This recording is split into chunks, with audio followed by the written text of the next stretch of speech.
septiembre de 2021. Tenía 19 años, acababa de salir del trabajo. Estábamos en el salón de casa, ya era de noche, sobre las 10. Había un sobreabierto sobre la mesa de centro, esa que está en medio del salón. Mi madre estaba sentada en el sofá, tal como la dejé cuando salí. Me llamó para que me sentara cerca de ella. Sobre la mesa, además del sobre, había un papel. Era un extracto bancario, de esos que el banco manda todos los meses. Ella cogió el papel, me miró con esa cara que pone cuando quiere que haga algo. Se quedó unos segundos en silencio, mirándome, estudiándome. Luego dijo, con ese tono que usa para decir que la conversación se acabó, es dinero de la familia, deja de ser egoísta. No explicó nada, solo lanzó la frase al aire. Me quedé callada, procesando aquello. Ese silencio suyo era peor que cualquier grito. Cogí mi bolso que estaba en el suelo, me levanté de la silla donde me había sentado y me fui a mi habitación.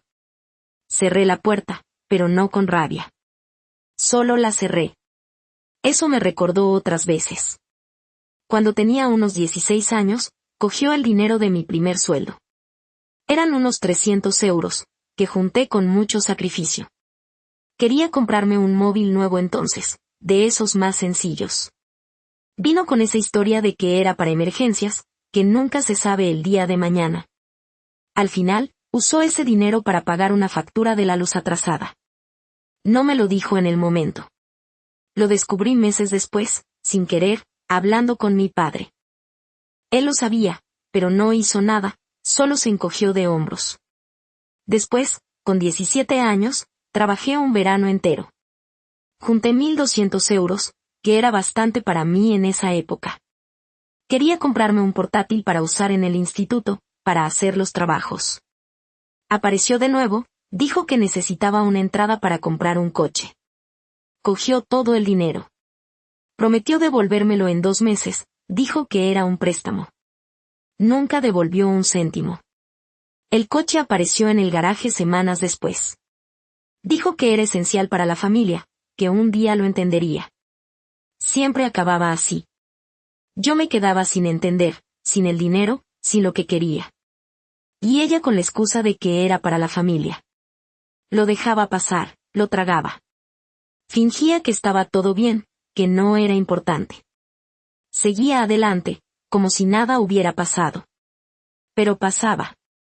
Aquella noche, parada en mi habitación, recordando todo aquello, dije en voz baja, casi un susurro, basta. Basta de fingir, basta de aceptar. Abrí el ordenador que estaba allí en el escritorio. Empecé a buscar. Necesitaba encontrar alguna prueba, algo que demostrara que no estaba loca, que aquello realmente había pasado. Me pasé navegando por internet hasta muy tarde, buscando extractos, comprobantes, cualquier cosa. La idea era encontrar los extractos bancarios antiguos, esos que podrían mostrar el rastro del dinero. Sabía que ella guardaba todo en un lugar medio desordenado, así que decidí ir hasta el fondo de su armario, en la habitación de atrás, esa que ella apenas usaba y servía más como trastero. Abrí la puerta despacio, el olor a humedad me llegó enseguida. Había una caja vieja de cartón allí, cubierta de polvo, llena de documentos, papeles amarillentos, facturas antiguas. Empecé a remover con cuidado para no hacer mucho ruido, ya era madrugada y no quería que nadie me oyera. Había un montón de cosas allí dentro, pero fui directa a los papeles que parecían más recientes. Y allí estaban, los extractos. Estaban guardados dentro de un sobre grueso, de esos que el banco envía cuando hay muchas cosas que mostrar. Eran de 2021 y 2020, varios de ellos. Abrí el primero con las manos un poco temblorosas. Allí, justo delante de mí, estaban los movimientos. Las transferencias eran siempre a su cuenta, de mi cuenta. Eran 3 en total, exactamente el importe que había juntado con mi trabajo aquel verano. Estaba la fecha, el importe exacto, todo registrado. La descripción que aparecía era siempre lo mismo, préstamo familiar. Préstamo familiar. ¡Qué broma! Ella había cogido mi dinero, ese que había economizado con tanto esfuerzo para poder estudiar, y lo había pasado a su cuenta con esa excusa barata. Cogí mi móvil que tenía en el bolsillo, la pantalla ya medio apagada de tanto usarlo. Saqué foto de cada uno de los extractos, enfocando bien los detalles, las fechas, los importes, la descripción. Saqué foto de la caja, de las otras cosas que había dentro, para registrarlo todo. Guardé las fotos en una aplicación de nota segura, que usaba para guardar cosas importantes y que necesitaba contraseña para abrir. Dije en voz baja para mí misma, ella mintió todo el tiempo. Ella me robó. Y lo hizo parecer que era para el bien de la familia. Al día siguiente, todavía afectada por lo que descubrí, sabía que necesitaba más. Los extractos mostraban el dinero saliendo de mi cuenta e yendo a la suya, pero necesitaba probar de dónde venía ese dinero, que era mío. Volví a casa, con la excusa de que había olvidado algo en la habitación. Esta vez, fui más directa. Fui directa a la cajonera donde sabía que guardaba mis recibos de pago antiguos, esos papeles que comprobaban cuánto trabajaba y cuánto ganaba. Había un montón de papeles antiguos allí, facturas suyas antiguas, correspondencia que nunca se abrió. Pero fui separando, buscando los míos. Cogí todos los del último año, que era el periodo que cuadraba con los extractos. Eran muchos papeles, apilados. Empecé a juntarlo todo, a separarlo por meses, organizándolo en la encimera de la cocina, que era el lugar más iluminado de la casa. Comprobé los importes de los recibos con los importes que aparecieron en los extractos. Todo cuadraba. Cada céntimo. El dinero que desapareció de mi cuenta era exactamente el dinero que había ganado trabajando horas y horas, en fines de semana, sacrificando mi vida social. Fue entonces cuando recordé lo del coche. Ella compró un coche nuevo justo después de que desapareciera el dinero. Había visto las fotos que publicó en las redes sociales, con el pie de foto conquista familiar. Era un sedán oscuro, parecía bastante caro. Un amigo suyo incluso comentó en la foto, felicitándola por la superación.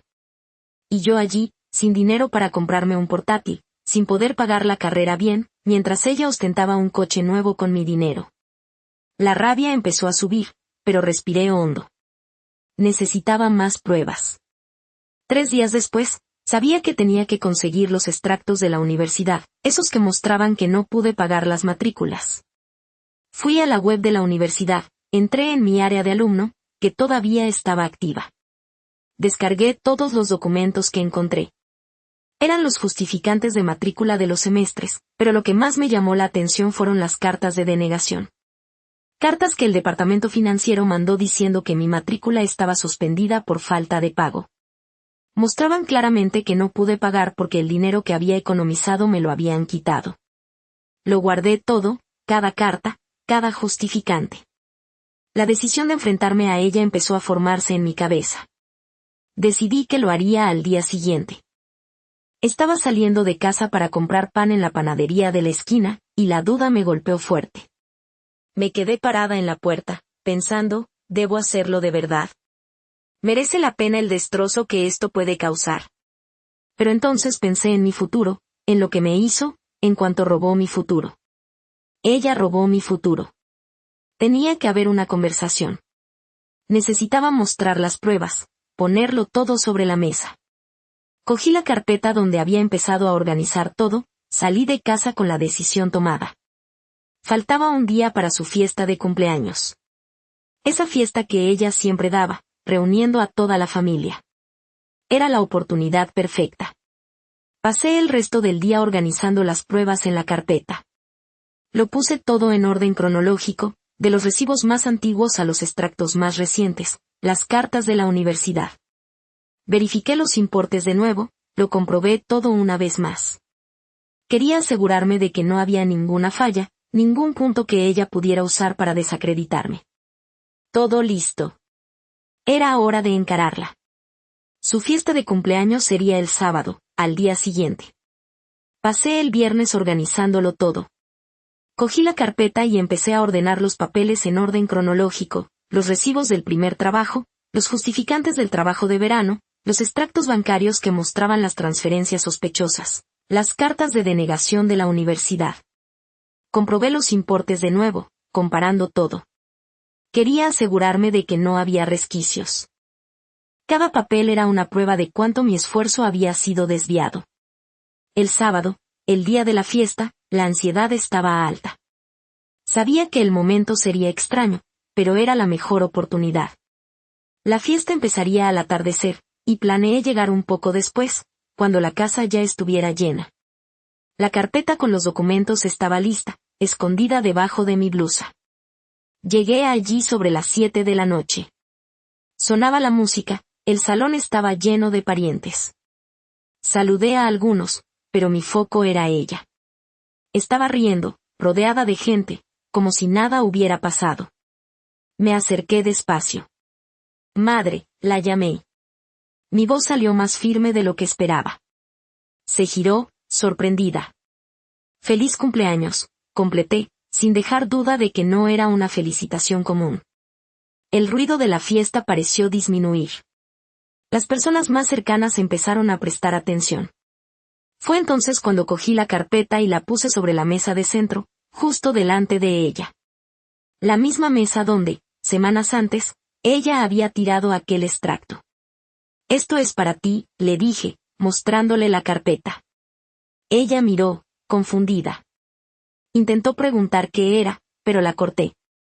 ¿Recuerdas cuando decías, siempre que necesitabas algo, que la familia ayuda a la familia? Pregunté, mirándola fijamente.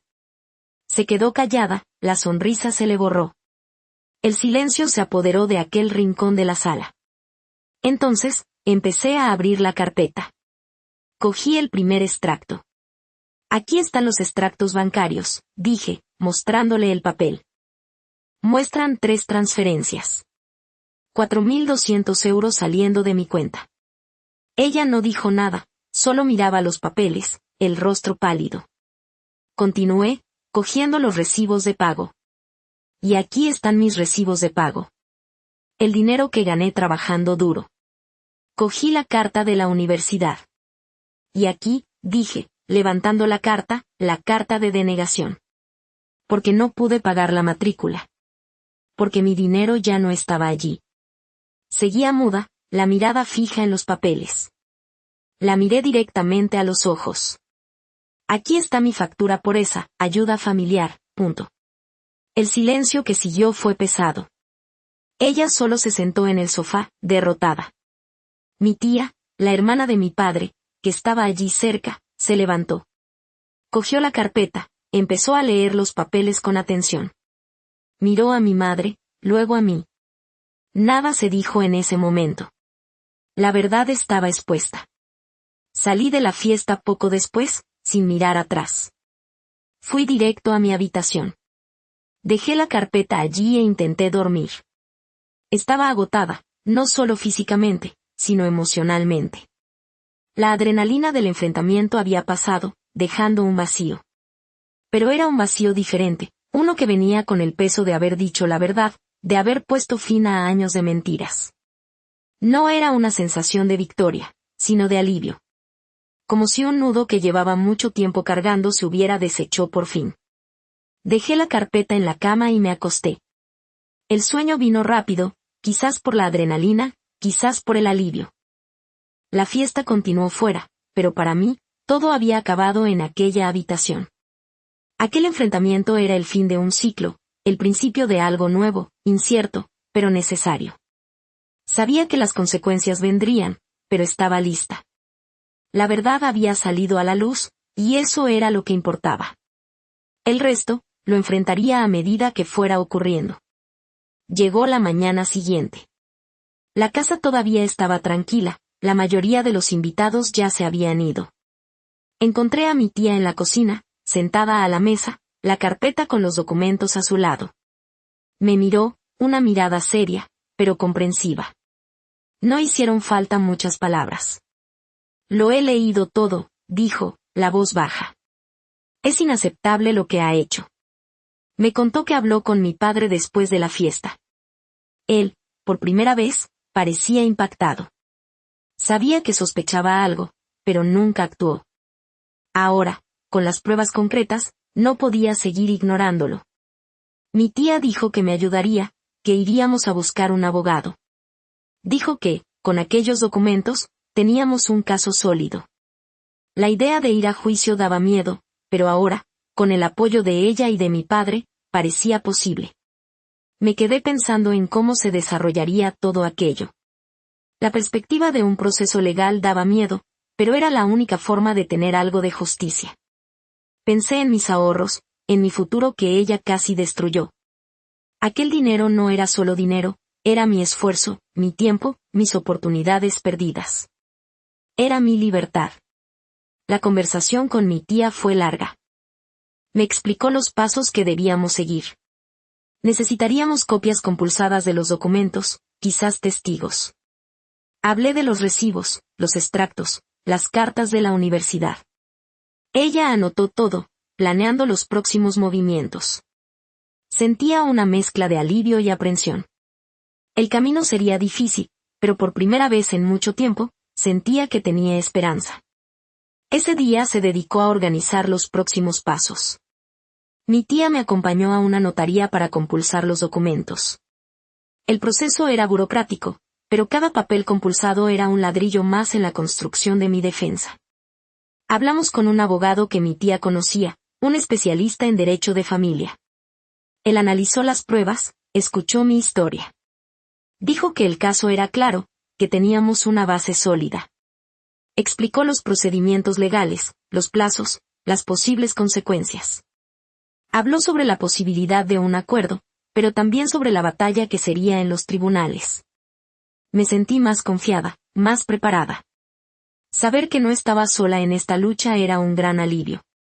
La verdad era mi arma, y ahora, tenía la ayuda profesional para usarla. El proceso comenzó. Las semanas siguientes fueron intensas. Se enviaron cartas, se intercambiaron notificaciones. Mi madre fue notificada oficialmente. Su reacción fue de negación, luego de rabia, y por fin, un intento desesperado de acuerdo. Ofreció una cantidad irrisoria, una fracción de lo que me quitó. Pero sabía que ahora no se trataba de dinero. Se trataba de reconocimiento, de justicia. Mi tía y el abogado insistieron en que debíamos llegar hasta el final. La batalla judicial no sería fácil, pero era necesaria. Necesitaba demostrar que nadie podía robar el futuro de nadie impunemente. Aquel era mi comienzo. Mi lucha por la verdad. Y no iba a rendirme. El proceso judicial comenzó y, como era de esperar, fue una montaña rusa. La notificación oficial enviada a mi madre fue el detonante. No reaccionó bien, por decirlo suavemente. La primera fase fue pura negación, un descarado yo no hice eso seguido de acusaciones de que me lo estaba inventando todo, de que era ingrata y que estaba intentando arruinarle la vida. La rabia era evidente, pero las pruebas que habíamos reunido eran irrefutables. Cada extracto bancario, cada recibo de pago, cada carta de denegación de la universidad pintaban un cuadro claro. Poco después de la fase de negación, llegó el intento de acuerdo. Ella, a través de un abogado que contrató a toda prisa, ofreció una cantidad de dinero. Era una oferta que, francamente, parecía más un intento de comprar mi silencio que una reparación justa. Apenas cubría una fracción de lo que realmente me quitó, de lo que me costó en términos de oportunidades perdidas. Era casi un insulto, una forma de intentar cerrar el asunto sin admitir nunca la gravedad de lo que había hecho. Mi abogado, junto con mi tía, me aconsejaron firmemente que la rechazara. Esta oferta no refleja el daño, dijo, con la seriedad que el caso exigía. Esto no es solo sobre el dinero físico que cogió. Es sobre el futuro que te impidió tener. Necesitamos que la justicia lo reconozca. Mi tía, con su manera firme, estuvo de acuerdo. No lo aceptes, hija mía. Luchaste por esto, expusiste la verdad. Tu verdad necesita ser validada. La negativa oficial de aquella oferta inicial pareció encender aún más el fuego. La siguiente etapa serían las audiencias. La primera ocurrió algunas semanas después y fue de una tensión palpable. Me encontré con ella en la sala del juez, el ambiente frío y formal contrastando con la tormenta emocional que sentía.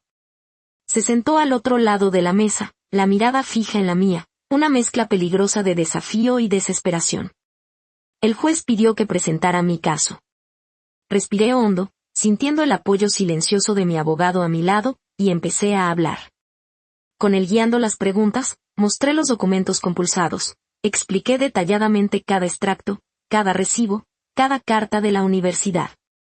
Hablé de mis sueños, de cómo el dinero que ella desvió era mi puerta de entrada a la educación que tanto anhelaba, a un futuro con más posibilidades. Relaté la dificultad que fue economizar cada céntimo, cada hora extra de trabajo, cada sacrificio personal. Cuando le tocó a ella, fue un espectáculo de distorsión de la realidad. Intentó argumentar que el dinero era suyo, que tenía total libertad para usarlo como bien entendiera. Alegó que yo era exagerada, que la universidad era un mero capricho y que debería estar agradecida por todo lo que ella ya había hecho por mí. Su abogada, una mujer con un tono de voz afilado, intentó crear resquicios, sugiriendo que yo era joven y no sabía administrar finanzas, que no había pruebas concretas de que el dinero fuera exclusivamente mío. Sin embargo, el juez parecía centrado en las pruebas documentales, en los extractos bancarios que mostraban claramente las transacciones y en mis recibos de pago que comprobaban el origen del dinero. Las audiencias se extendieron. Fueron semanas de idas y venidas al juzgado, de revisitar recuerdos dolorosos, de exponer mi vida a extraños. La presión era inmensa, y hubo momentos en que la tentación de rendirme golpeó fuerte. El agotamiento emocional y físico era constante.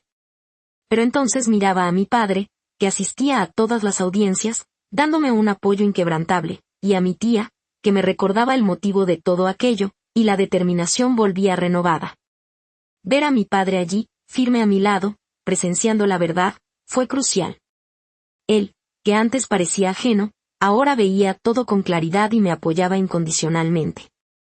En una de las audiencias, bajo un interrogatorio minucioso de mi abogado, mi madre, acorralada por las evidencias, acabó admitiendo, aunque de forma velada, que usó parte del dinero. Murmuró algo sobre gastos inesperados y pequeños préstamos. Fue una confesión parcial, pero quedó registrada en acta. El juez anotó la declaración con atención. Su abogada intentó tapar el asunto, minimizando la fala, pero la admisión, por pequeña que fuera, era un avance significativo. Aquello fortaleció enormemente nuestro caso, confirmando que estábamos en el camino correcto. La fase final del proceso se marcó con una nueva propuesta de acuerdo, esta vez más sustancial, viniendo de su parte después de la admisión parcial. La oferta todavía no cubría totalmente los daños, pero era un reconocimiento más concreto. Con el consejo de mi abogado y el firme apoyo de mi tía y mi padre, decidimos que la aceptaríamos, pero con una condición clara: tendría que admitir formalmente el uso indebido de mi dinero y comprometerse, legalmente, a apoyarme financieramente en los estudios de allí en adelante. Era un punto medio. La batalla judicial era agotadora, y aunque la justicia completa era lo ideal, yo también necesitaba paz para seguir adelante con mi vida y mis estudios. Finalmente, llegamos a un acuerdo. No fue la victoria aplastante que quizás había idealizado en mis momentos de mayor frustración, pero fue una victoria significativa. Admitió, en términos legales, haber hecho uso indebido de mi dinero. Se estableció una cantidad de compensación, crucialmente, se comprometió, a través de un auto judicial, a ayudarme con las matrículas de la facultad en los años siguientes. Fue un proceso largo, arduo y emocionalmente agotador, pero que me enseñó lecciones valiosas sobre la importancia de la verdad, la persistencia y el apoyo incondicional de la familia. Aquel acuerdo no borró las heridas del pasado, pero abrió, innegablemente, las puertas a un futuro más justo y seguro.